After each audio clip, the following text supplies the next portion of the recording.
Hello. Really excited to be here. I was going to come see you near my home in Philadelphia, and you sold out. So I decided to come see you in another city. It's awesome.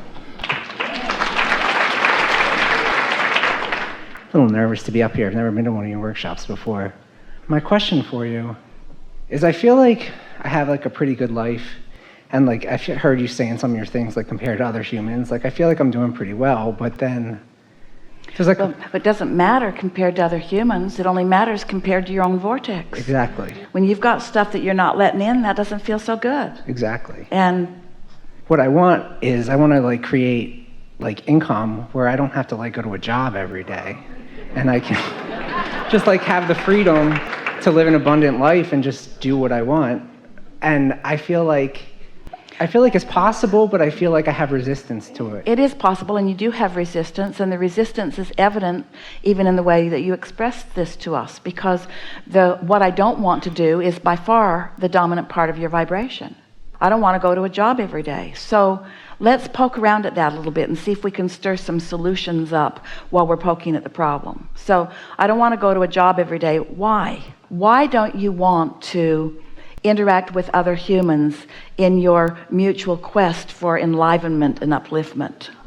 Why does that not sound like a good idea to you? Now, when we put it that way, Yeah. but why don't you want to go to a job every day? Well, maybe it's because I'm relating it to the job I have now. And Maybe, but what is it that you don't like about being there? I don't like the pressure. All right, so I don't like the pressure because I don't like the time and the time shortageness that they perceive that then they sort of put over me. That's exactly how I feel. So I don't like not enough time. Now, as you are focused upon that not enough time aspect of what you don't like about your job, as you focus specifically on the not enough time problem, you're focusing upon the shortage of time consciousness. You're producing in the same moment that you're acknowledging that they've got it and that they are pounced on you with it. You are creating a solution for that. And what's the solution? What's the flip side of that? If there's a shortage consciousness about time, what's the solution that is being created at the same time that you're not allowing yourself to see? They're so good at their belief in time shortage consciousness that they've sucked me into it too. So being here with them is sucking me away from my inner being, who knows that there's no such thing. But they're so good in it and they believe it so much. And so as I'm exposed to this, I'm part of the solution, because they believe something that none of our inner beings believe. And maybe I could be a bridge to shift that, maybe. So what is the other side of that pressure? What's on the other side of pressure? Say it again. Freedom. You're jumping too far because you've come to a flawed premise, or a flawed conclusion from a flawed premise. Your premise is that since there's pressure here, that the only way for there not to be pressure is for me to not be here, for me to be free of this craziness. But oh no, there's something so much more to understand. In this pressure cooker called not an understanding of how the universe works, and therefore shortage consciousness, there is a creation of the solution at the same time, which I have access to. In other words, I can release the pressure without quitting my job. And if it's true that the pressure is what's bothering me, then without it, won't I be happy here? Something to consider. Yeah. So what else? What else about this place do you not like? Well, I work in like a family business, so I deal with my dad every day. and I love him, but he also drives me nuts. So be more succinct about it, because everybody went off on that wild goose chase. So I work in a business where I'm not really allowed to be new today, because they all know so much about me. And every mistake I've ever made is active in their vibration. And they have an expectation of me continuing to produce those mistakes. And it's really rather hard for me not to give them what they expect. Yes. You said yes easily. That was really a brilliant thing that we just did there. In other words, we really want you to feel it, because a lot of people are living all of that. The problem is, it's hard for me to break loose of who I have been, or more important, who they think I am. So what's on the flip side of that? So that's the problem. What's the solution? For me to leave the situation? You are a lazy creator. Now, we're mostly kidding, but not really. Because that's right where everybody wants to go. I don't like this and I don't like this, so I should leave. And we'll say, you'll just take yourself with you. You've got to find the solutions within yourself before you go someplace else. Because if you leave there with the active problem, you're going to join another family business and you're going to be just like their son. Everything about you remind me of my son. You're exactly like my son. So I need to protect my vibration enough that I can be around whoever, around my family and anybody, really. But you're really getting ahead of yourself here. Let's sort this out. Follow this. When a problem is activated, just the existence of a problem means there is an existence of a solution. And an activation of a problem means there's an activation of a solution. And an awareness of a problem means there can be an awareness of a solution. Now stay with us here for a little bit. So rather than doing what we've been accusing you all of doing, of jumping to the manifestation, I just need to quit this job and go find a good one. You just can't get there from there. So the problem is showing you a solution. We've already found 2 new things that you're wanting to look for. The first is? I'm not sure. Well, if there's time shortageness, time shortage, then you're wanting more sense of freedom. Esther was watching her granddaughter studying the other night. And what she was studying was not interesting to her granddaughter, but it was interesting to Esther. And Esther didn't get involved. She was just aware of what it was. And Esther thought, how delicious it must be for time to be set aside in one's life to learn something interesting about that. Now, of course, Esther could set that time aside anytime she wants on any subject, but there was something nice about it all being carved out. There's this time in class, and there's this time at home, and there are these books, and there's this group consensus that you should think about this now. And there was something so luxurious about that in Esther's mind, because Esther is thinking about all the things that she needs to do, so she doesn't set time aside to think about that, but she could.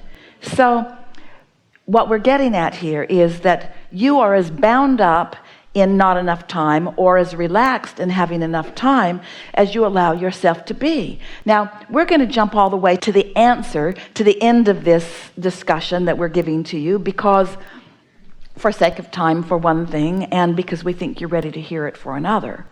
So just let these words wash over you for just a moment here. Everything is relative. Relativity. Big topic.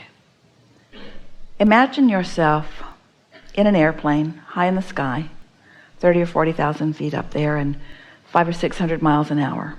You look out the window and it all looks pretty peaceful. But if you put that same airplane on the ground at that speed, it would not feel or be peaceful. So the absence of resistance is allowing that smooth ride. You see what we're getting at? Yeah. So now you're at work and you're feeling pressure, time pressure, all kinds of pressures, but let's just focus on the not enough time to do this feeling that you have. And then just lay over this moment, if you can, the idea of relativity and how it just feels this way to you right now because you're on the ground with your dad and the other people there that have been grounded like that for a while, where you have the ability to connect with your inner being who's looking at things as an overview and who knows where all of this is going and knows all of the solutions and knows that in this receptive mode is also the replenishing mode, and in this receptive mode is also clarity rather than confusion, and in this receptive mode is also good timing rather than bad timing, and that in this receptive mode is freedom from all that binding stuff and presence of all the stuff that you want. So just come with us for a minute if you can in your mind and accept for just a moment that you can feel pressure which means you're not connected to who you are, or you could be in alignment and really be enjoying this wonderful unfolding of ideas flowing and your body syncing up with it and you being clever and you accomplishing and being in the right place at the right time. In other words, it doesn't have to be that way. You're letting it be that way because you've decided not to do any of the work, not to do any of the looking for the solution, not to do any of the aligning with the solution. You've decided just to bail out and find freedom by going someplace else. Did you follow all of that? When what you are living is this life-giving moment where you're having the opportunity to feel something that doesn't feel good because it isn't, which is giving birth to something that feels a whole lot better, and you have a choice if you will take the time to make it. Yes, I'm agreeing with everything you're saying. So, now let's go to the other topic of them knowing too much about you and you knowing too much about them and all of your expectations sort of being in that place of friction and not really getting along as much as you want to. So we don't have to go into any detail about that. Let's go right to the solution in that. Let's say that you have heard what we've said and you want to align with the solutions. Not just this one, but there are so many in every day. And you want to be more solution-oriented, but you adore the problems because the problems produce the solutions. So you're no longer at war with things you don't want. You're seeing them as opportunities for expansion and growth, which is what you live for. It's what you thrive on. It's what you came for. It's why you're here. This is really what you want, what you want, what you want, what you want, what you want. So here you are in this situation where you're feeling some of that, and you decide that you're going to start this next day off on a little bit better vibrational footing. So you get up a half an hour earlier and you set yourself in a place and you meditate and you manage to quiet your mind, and it feels good, and you know you accomplished something. You don't really know what, but it felt pretty good, and no thoughts really came to you that are any significance, but you're pleased because you kept your word to yourself and you meditated. And then after you meditated, you decided that you are tuned in, because you are, and so you're just going to write a short list of the people in your family that you are going to rendezvous with at work today. How many of them are there? 3. So you write those 3 names down, and now you're tuned in, you're seeing through the eyes of Source.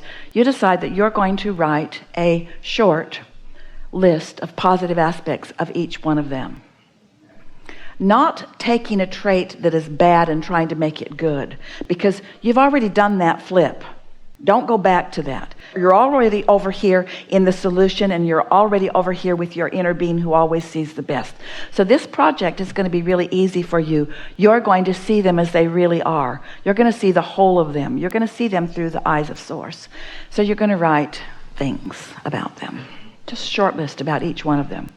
And then off you go to work, where you will have a different day than you've ever had before. Where freaky, magical, we're not kidding you, they're not magical, they are freaky, things will begin happening. They'll say things that you thought you'll never hear. They'll zig while you zag. The day will make you a believer in the power of alignment and the power of focusing through the eyes of Source on someone that you're going to be with. Your day will be different. Your relationship will be different. And you will have bubbling within you the most exciting new project that you've ever had in your life experience. The transforming of your relationship with these people who mean the most to you, first of all. And a complete reorientation in this way that you make your livelihood for a while. We're not for a moment trying to lock you into a family business that you'll be with forever and ever. We just know for sure that you cannot leave from the problem or the question part of it. You've got to let yourself find resonance with the rest of it. And then you'll breathe life into them. You'll breathe life into the business. You'll breathe life into yourself. Everything will transform. We're not kidding you, especially when their desire is as strong as yours is. So now, your premise, come back to your original premise and feel how flawed it was. This is what was going on within you. Abraham, I'd like to have a conversation with you about how I can get rid of this job. Abraham, I want to have a conversation with you about how I can get out of this situation that doesn't feel good to me so that I can find the freedom of something that feels better. And now, that isn't what the conversation is about at all, is it? Now it's a conversation of, Abraham, I understand that where I am is where I am, and that there is a relationship between me and all that I want. And I know that this place that I've been has created so much that I want that I can't even really see.